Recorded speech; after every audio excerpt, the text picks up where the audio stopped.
There are people who make dua to Allah subhanahu wa ta'ala and they call upon Allah, call and call and call, and Allah subhanahu wa ta'ala doesn't yet respond. So what do? They say, I've asked Allah and He hasn't listened to me. I don't want to ask Him anymore. Forget it. And he leaves his prayer and goes away from Allah subhanahu wa ta'ala. The Prophet ﷺ warned and he said, a person may ask Allah and Allah would not give him.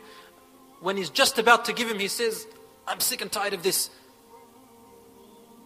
When Allah would have, when Allah subhanahu wa ta'ala was testing him because He loves to hear His servant call upon Him night and day, and in order to give him so much in the hereafter. Ikhwan, for those who understand Allah subhanahu wa ta'ala, you will know that when you call upon Allah subhanahu wa ta'ala and you go through a bit of hardship, Allah loves to hear your voice night and day. Why? Because He's a fair God. On the day of judgment, He will say to those who didn't call upon Him, He will say, my servant will take this and that and that and that and that. Why, ya Rabbi?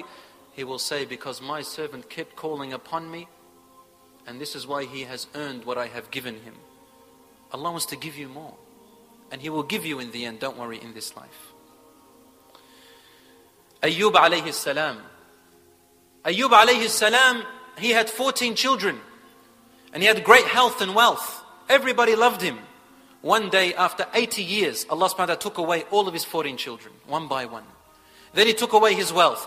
Then He took away his health until the narration says that his skin used to fall off his body until you could see his muscles and his bones. And he's still alive, breathing.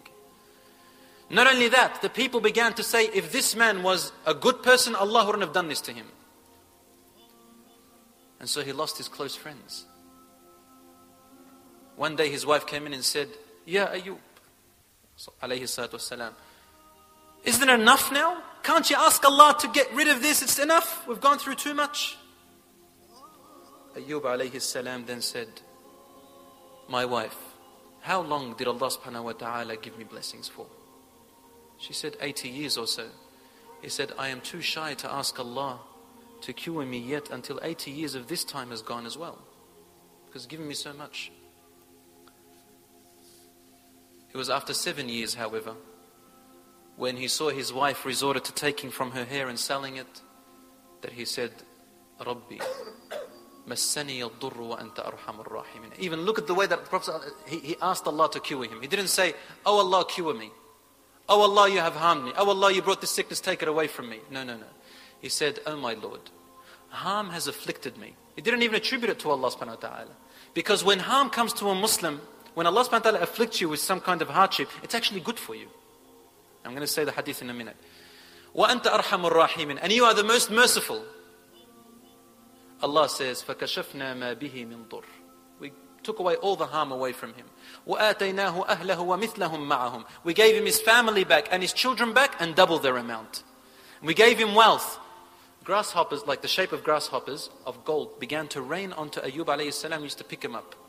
And he used to, more than what he had.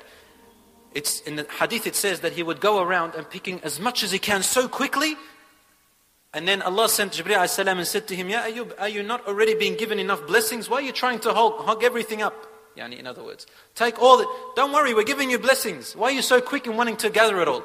He said, Ya Rabb, who is there that can take enough of your ni'mah, enough of your blessings? I'm gathering your blessing, Ya Rabb.